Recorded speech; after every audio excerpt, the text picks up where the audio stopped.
and specifically when Russian army committed so many uh, crimes in Ukraine, including raping women, killing them, children, and so on. So that's quite understandable why they want to fight and they want to kill Russian army people themselves, not waiting for their husbands to kill them or anybody else, but themselves to actually revenge for all the atrocities that Russian army committed.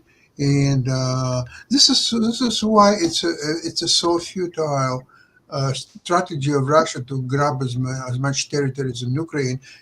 Do you think if they will be even some kind of a peace signed, that this part of Ukraine will become now annexed by Russia? So do you think that Ukrainian people living in these territories will stop fighting? Absolutely not. They will continue their fight regardless what kind of agreements will be signed or so on. You will never be able to stop. It's just like in Western Ukraine from 1945 when the war was over, the Second World War, and Ukrainian nationalists and patriots, they will continue to fight until approximately 1954, so almost 10 years after the end of Second World War.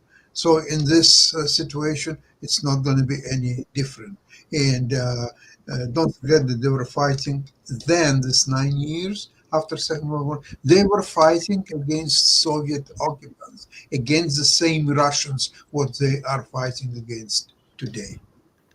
Yeah, that makes a lot of sense. Speaking of Russia, apparently there's some more speculation. I know there's speculation oftentimes about the U.S. president, but apparently there's a lot of speculation about the Russian president because there has been uh, reports that he was spotted in pain and that he has a sickly, shriveled hand, and that there are folks that are wondering whether he will stay in office. And then, of course, there are people that are wondering that if he gets out of office, will the new leader be worse than Putin? So, what is your take, and what are you hearing about Putin's current health, Sasha? Nothing new, really. I mean, he is aging, so obviously his health will deteriorate regardless of what precautions he's taking. So it's a matter of fact that in the next probably year and maybe two, he will be unable to govern. So same thing as with Trump now in U.S. He is unable to govern, but he So, still. but he's also the richest man in the world. He's got command of hundreds of billions of dollars. So he can get the best medical care in the world. When it comes to having a messed up hand, I've got a messed up hand here. This finger gets locked into. Yeah, I don't know. You can't go by people's freaking hands. And he's how old is he? 72. 73. 73. So I mean, he could. It's optimistic thinking to think that he would pass away in the next couple of years.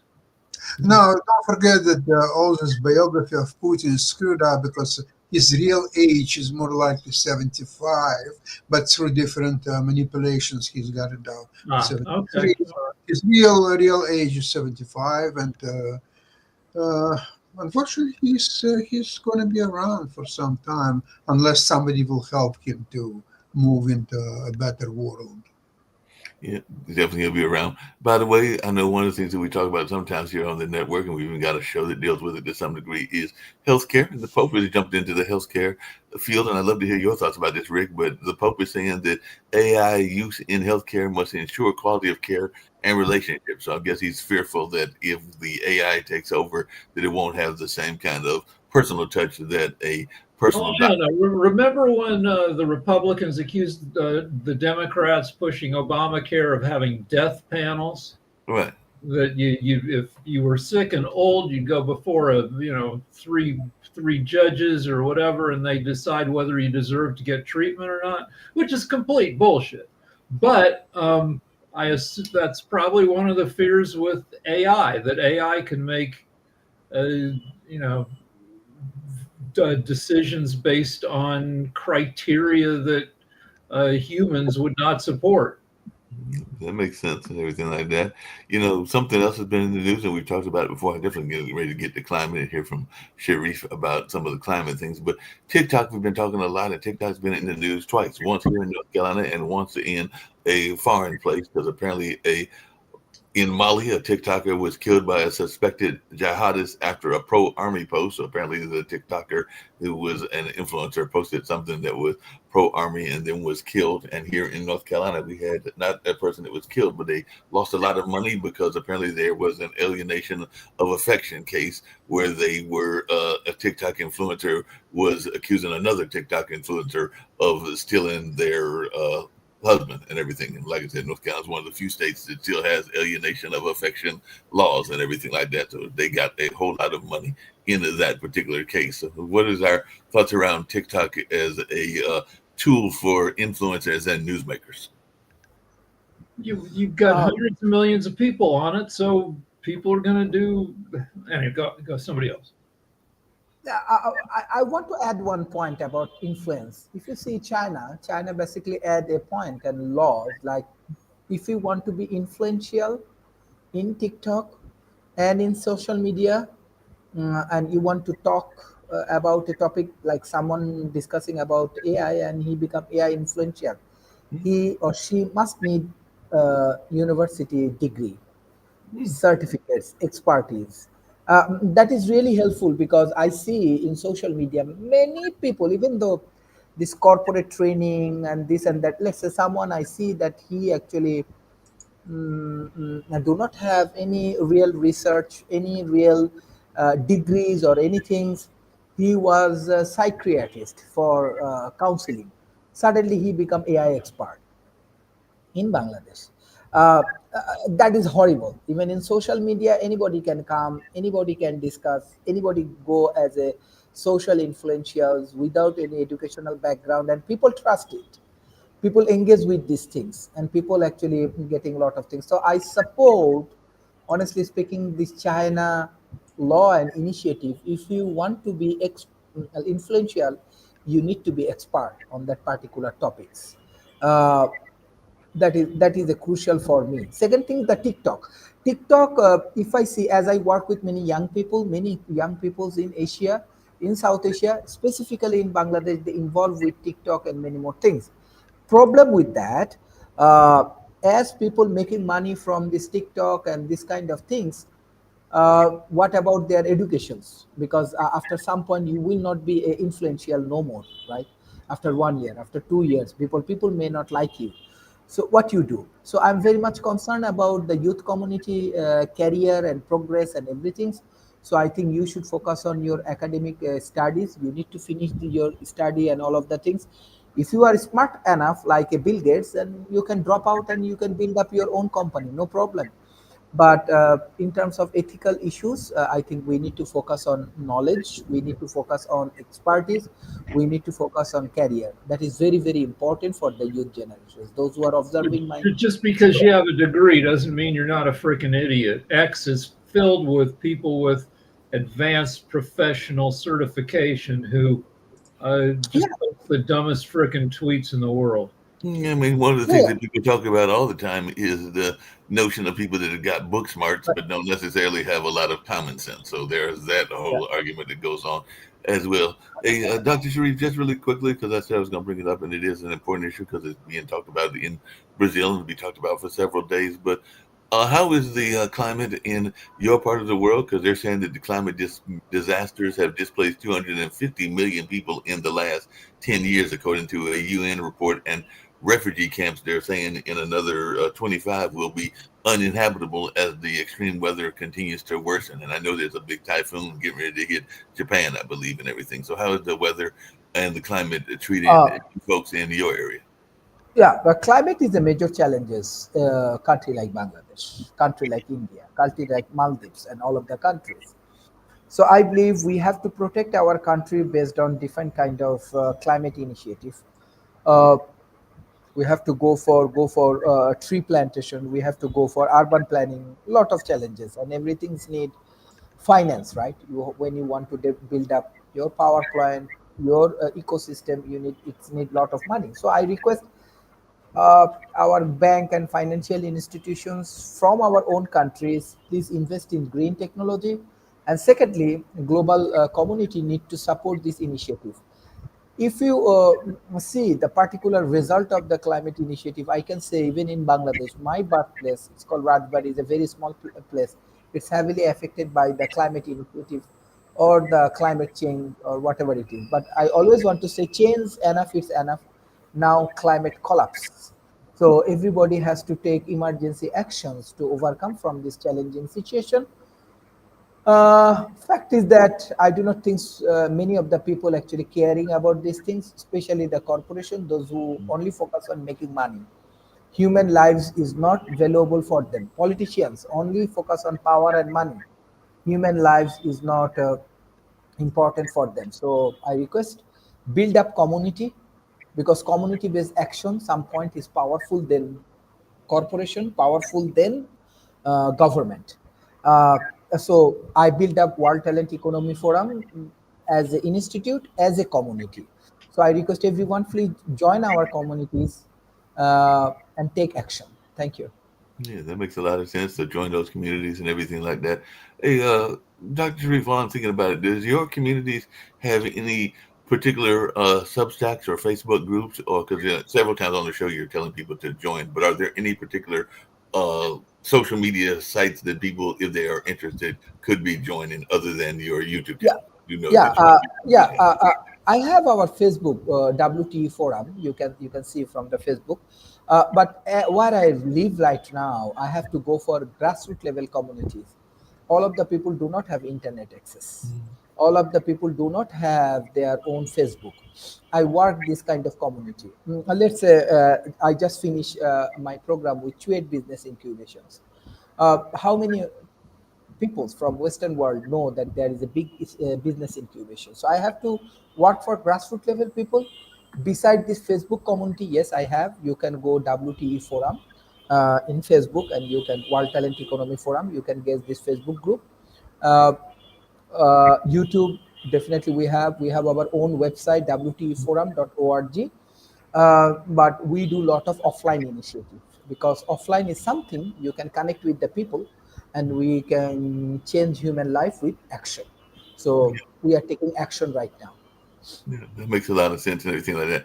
Hey, Sasha, one of the things that's in the news, and I'd love to hear your thoughts about it, but also Jacoby probably's got some thoughts because we talked about it before, what's going on in the Middle East. But there is a new death penalty coming out of the Israeli government and everything, where they're proposing a death penalty for people that they are deeming to be terrorists. And some people are saying that the bill will be targeting Palestinians. Others are saying that it will not be that, but it is definitely a controversial death penalty and foreign media bill that apparently cleared the first reading in Israel's government yesterday. So everything. I just wanted your take on this new death penalty. Have you been following the bill and everything along those lines? And maybe Jacoby and others might, and even Rick might want to jump into the conversation as well.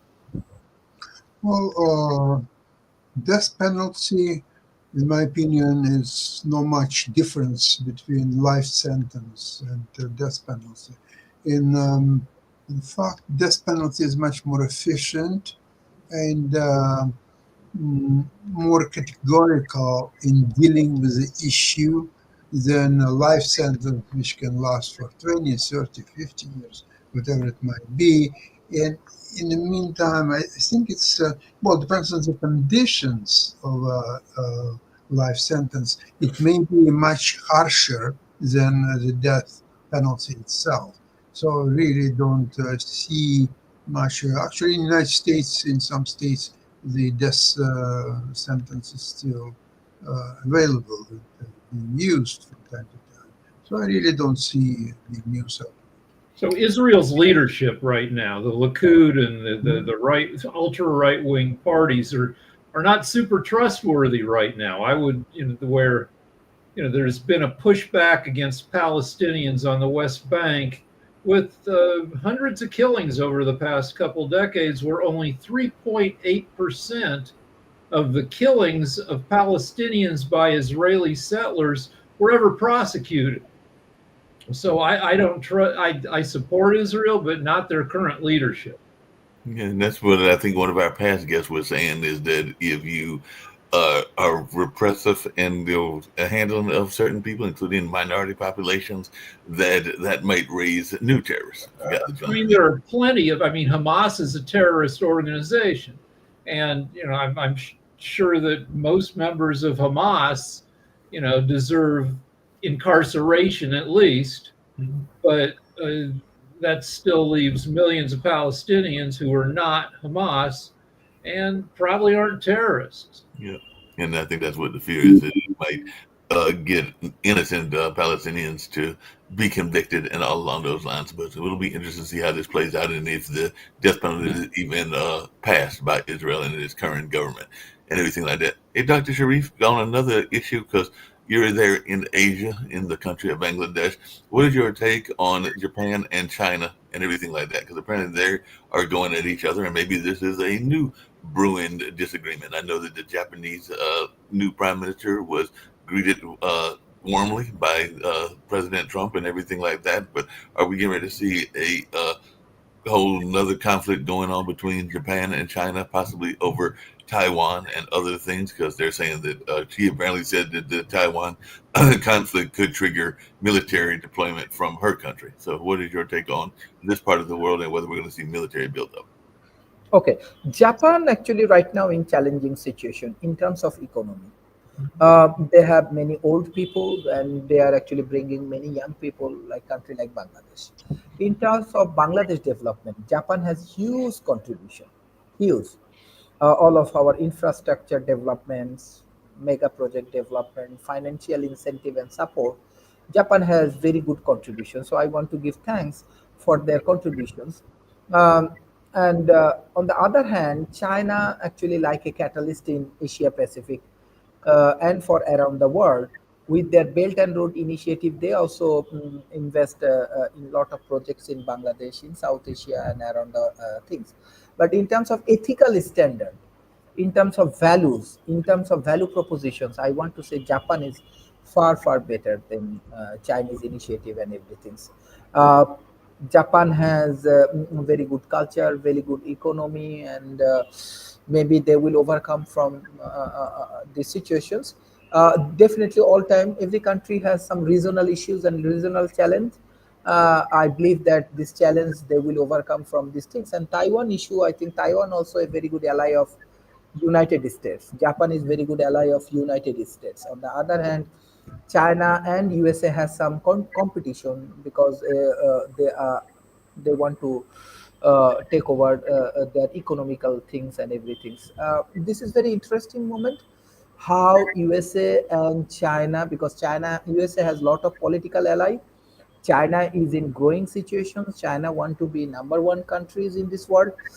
But in terms of culture, cultural influence, cultural engagement, I think USA, Japan has more engagement with this community. So what you discussing about or asking for this China and Japan initiative, I think Japan has more cultural impact and economical impact in Bangladesh and in Asia Pacific.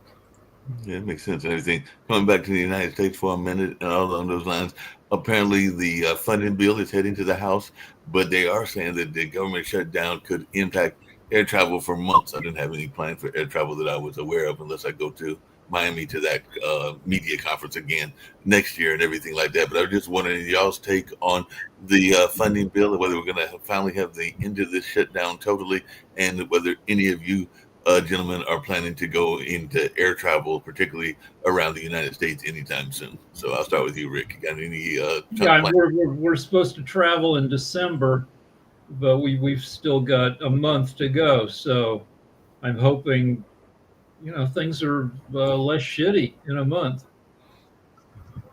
Toby, you got any plans to travel anywhere? And if so, how are you feeling impacted by this air travel? Because I know you've got relatives to the country to the north of us, and you've also got other places you travel to as well on occasion. So, any plans on travel, and how is this impacting you? I mean, there's not. I don't really have that much travel going on. Ooh. Um, I mean, yes, it definitely is impacting because yes, there are individuals that may struggle to get here for Thanksgiving. Uh, that's a tough piece.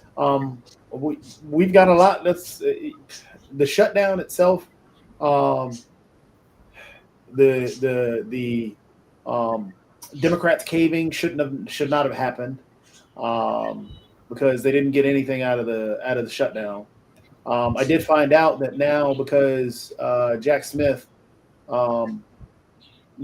was proven correct. He didn't do anything. He was proven that he didn't do anything wrong, from what I understand, in terms of his subpoenas. But in that government shutdown reopening bill, the Republicans that got subpoenaed for their phone records can now sue for $500,000. That was stuffed into the bill, evidently written in there somehow. But again, the Democrat Party should never have opened up the. But would Trump have ever have caved and given him anything for ACA? At least no. But the thing is, Rick, if you stand 10 toes down saying, Sasha, you owe me $10. Sasha says no. Are you going to just say, okay, well, you don't owe me $10 anymore? Well, I mean, that's what happens with families. Never loan money to family members. Or say, for example, and this was actually this was one that I saw the other day, that the house is on fire and you and Sasha are sitting there. Sasha has the fire extinguisher and can put out the fire. You ask Sasha to put out the fire. Sasha says, no, I'll only put out the fire if I can kick a dog. Well, but, all right, so this question is supposed to vote for ACA is supposed to come up again in December, and the Republicans will look like dickheads again in December. No, they won't. No, they won't. It will already be passed. What's going to be public? What's going to be public? Nothing. There's going to be a ton of other things that there are a lot of things going on right now that are being covered by the public outrage around particular things. So there are bills that get passed and other things that get passed, but there's cover fire for it. And that's why when this up-down vote that'll happen, that may or may not happen in December, it's just going to go in and out like the wind. Everybody's going to be tied up with Christmas and so on and so forth. Nobody's really going to care. Nobody's going to think about it. Because Christmas and everybody, speaking of Christmas, Sasha's got his hand up here. I think about traveling to United States. For Canadians, it's a special challenge because Canadians now require to produce fingerprints at the point of entry, and much harsher the personal inspection, especially for ladies, and many more forms to be filed. So it's even before it was not a very pleasant situation. Now it's for some people like myself, it's unbearable, and therefore I will. I would never consider travel to United States anyway, because there are many more destinations around the world that are attracted much more than US. And for holidays, I would rather go, like in January, we'll go to Curacao on a beautiful resort, 5 stars, all inclusive and so on, rather than to go to Florida. There is a traffic, there is a chance that your car will be stolen or damaged or anything, and you can't even safely to go to supermarket buy something, but you can be robbed in supermarket or near supermarket or so on. We gave you guys measles, so the U.S.'s measles ineptitude has spread to Canada, where Canada used to be considered a country where measles has been conquered thanks to high levels of vaccination. No more. We infected you with our crappy attitudes and our diseases. Yeah, we sent the measles over there. But Rick, and this is for you and Jadovi, and maybe Sasha and Dr. Sri want to jump in as well. But what's our thoughts around this notion of the SNAP benefits? Is that going to hurt the Republicans? Because if the Supreme Court doesn't give the full SNAP benefits, won't that be something that the Democrats can pull to as a The election is 356 days away. Who knows what people will be thinking about nearly a year from now? Now, I think a lot of people think the economy is going to get its ass kicked by Trump's policies, and also maybe the collapse of the AI bubble. But who knows? That's a year from now. We can't predict. So honestly, I think, and this goes into the shutdown too as well. I think had they kept the shutdown, that would have been the big talk. Had the Democrat Party gotten the healthcare stuff, that would have been the topic for next year, because the economy is going to struggle. The economy is going to be tough, as you guys have all pointed out. The AI bubble. We also have the dollar value drop, the value of the dollar dropping. You also have stocks fluctuating, going up and down, and high spikes and everything else. The economy is going to struggle. Everything is more expensive now than what it was. So with all the bad things that are happening, that shutdown had the potential to weigh heavily on the election next year. Now what's going to happen and watch my words, from this point on, because it's already started, from this point on, every economic thing, all the problems are going to be blamed on the shutdown. The shutdown is now going to be blamed on the Democrats, who got absolutely nothing out of it. So therefore, that weight and everything is going to start to shift because of all of the messaging that the Republican Party is going to do, that all of your problems were because of the shutdown. And who caused the shutdown? The Democrat Party. What did they get out of it? They could have agreed to the same thing at the beginning. So that is a problem there. So going into next year, it's going to be interesting, because I think there are going to be a lot of primaries in the Democrat Party, because there's going to be a lot of people that are going to get kicked out, and a huge youth movement. Mm-hmm. Because as we pointed out, and Dr. Sharif eloquently puts, the youth movement is there, and we have to start listening instead of attacking and trying to turn a blind eye to that. Hey, they're not really making up anything. They're talking about 6-7. Who cares about that? There's a legitimate youth movement. And that's going to happen in the Democrat Party. And while that's going on, the Republicans are going to hone their message that all of your problems were because of this. Speaking of honing messages, and I don't know how this can work. Those of you like Sasha, and I guess you as well, Rick, and even you, Jacoby, might have a better idea. But how is this? Because I know we had the rebate during the pandemic and everything, but how is this $2,000 tariff rebate check supposed to work and everything like that? Because Trump is floating this notion that we're all supposed to get a $2,000 dividend check, and I'm not sure. I don't know what he can. I mean, the presidents have given these checks in the past. I don't know where the money comes from, but it's $2,000 is highly inflationary. You know, we haven't seen, since the government's shut down, we haven't seen inflation numbers and unemployment numbers in a month or two. But I assume inflation is continuing to tick upwards a little bit. And if he manages to push it through, it might tick up inflation by another 0.2%. But people will have checks with Donald Trump's name on it, and that has worked in the past. $2,000 check for each American. How many Americans are there? 330 million? 340 million Americans. 240? 340 million. So you're looking at $680 billion if every American gets a check, which is 2/3 of $1 trillion. But the last time, wasn't it adults that got it? I don't remember kids getting it. So I think that it was households. I believe it might have been, well, it was $1,200 per household and then $600 per single adult. You're right. Okay, where the money is coming from? Who is responsible for payments? Who is going to prepare all these checks and send it to every American? How is it going to work? You're talking about things that will never, ever happen. It's a fiction.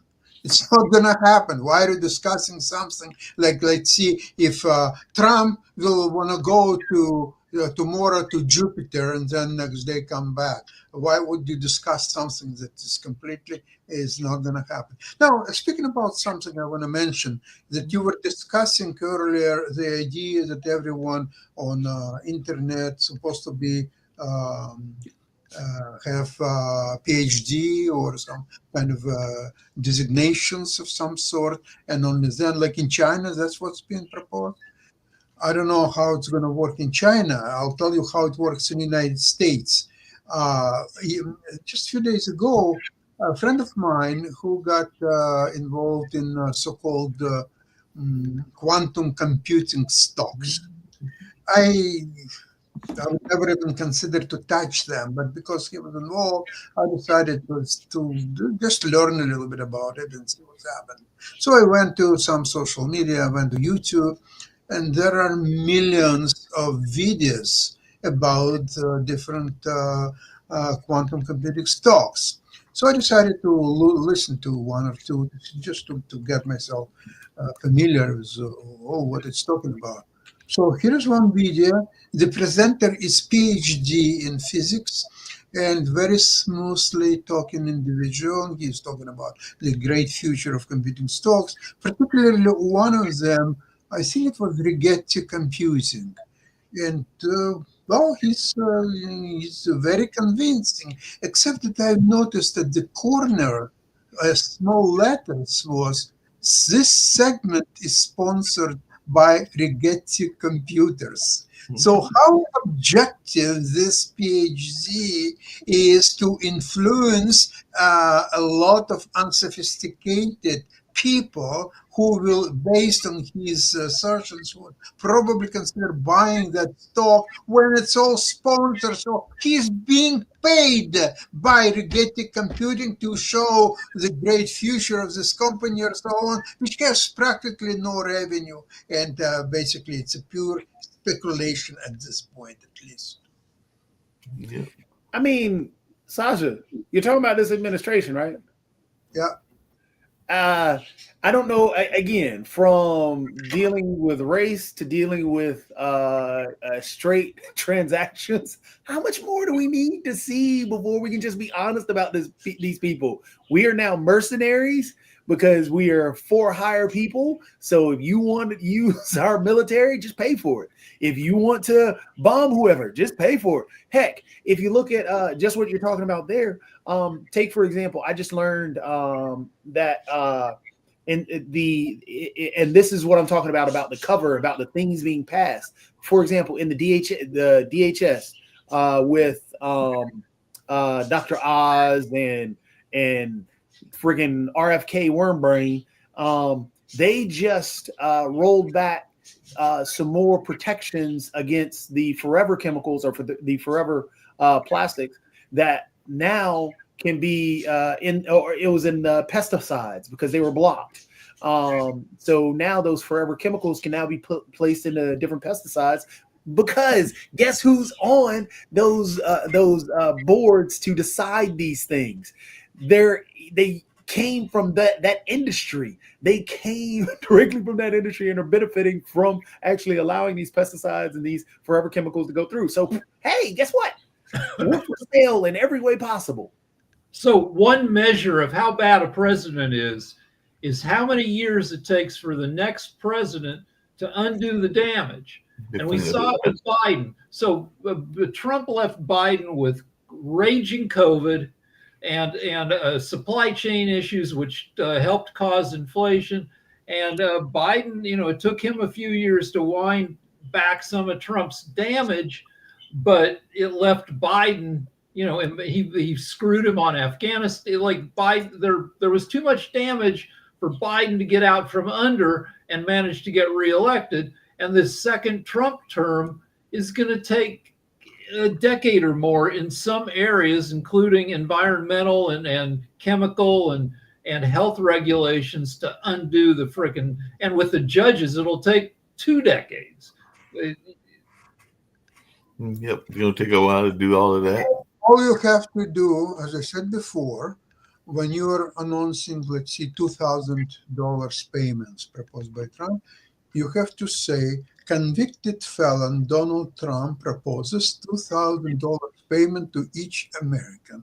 Then it's a full disclosure. You're exactly saying, is he a president? Yes, he is. Is he a convicted felon? Yes, he is. So you're saying convicted felon Donald Trump, the president of U.S., is offering, or he's promising, or it doesn't matter how you spell it, because everything comes from his mouth. It's a lie, it's a fraud, it's a con anyway. So it doesn't matter how you will call it. Well, Convicted. Sasha, I think that he may be recognizing that, and maybe that's why he's trying to get, because one of his convictions is the E. Jean Carroll case and everything, and he's trying to get that overturned. Two of his convictions. And he's trying to get that overturned. So maybe he's trying to realize that that is a detriment of his, and he's trying to be not a convicted felon if he can get the Supreme Court to overturn that case. Those were civil trials with civil monetary settlements, and he's been appealing them for years. And eventually, he'll run out of appeals. Yeah, he'll run out of appeals. He'll get tired of chasing after his own tail, if I can use that animal analogy and everything like that. So we'll see if he actually does that or not. And also, even the cases which didn't work well against him, like in Georgia, they're now being revitalized, and there are going to be proceedings in Georgia to sabotage election and his phone call, horrible, find me 11,800 votes and something like this. This is all will come. He will end up in jail. Just remind people that they elected a convicted felon. Everybody who voted for Trump knew what he was voting for. Everybody knew that he is convicted felon. But they thought, okay, yeah, he's convicted felon. He will steal and so on. But something will come my way. Something, just because I vote for him, something will come from here and from there. And maybe governor will notice me. Something will come to me. Let's vote for him, and then we'll see what's happened. Okay, now you see what's happened, idiots. Yep. That's definitely something that folks will be paying attention to, and all along those lines. But we're going to wrap up very shortly. I don't know if Rick or Dr. Sharif have any last-minute words. I do know we've got Ivan on the other side. Here, I've got some celebrity bullshit news. Zendaya and Sydney Sweeney aren't friends anymore because they're the stars of the HBO show Euphoria, and they used to be friends, but now they're not because Sydney Sweeney's a Republican and Zendaya's a Democrat. There's some bullshitty gossip for you. Some gossip there and everything like that. And as I mentioned earlier, we've got new animals that are out there. So, Rick, you've got to go find yourself a Lucifer beacon because apparently there's a new bee out there in Australia. We have enough trouble with old animals. This morning at 5 a.m., the coyotes woke us up. There's a hill across from our house. They go to the top of the hill and they just scream for no reason. They're puppies, so like they haven't learned self-control yet, and they do hideous blood-curdling screams in the middle of the night. Yeah, I hear you. Well, on that note, we're going to get on out of here. We'll be back with World Politics later today, and of course, World Edition tomorrow and everything like that. But right now, I'm going to get out of here because I got to get Sasha's show started and everything like that. Hope y'all have a good one, and I'll see y'all later on.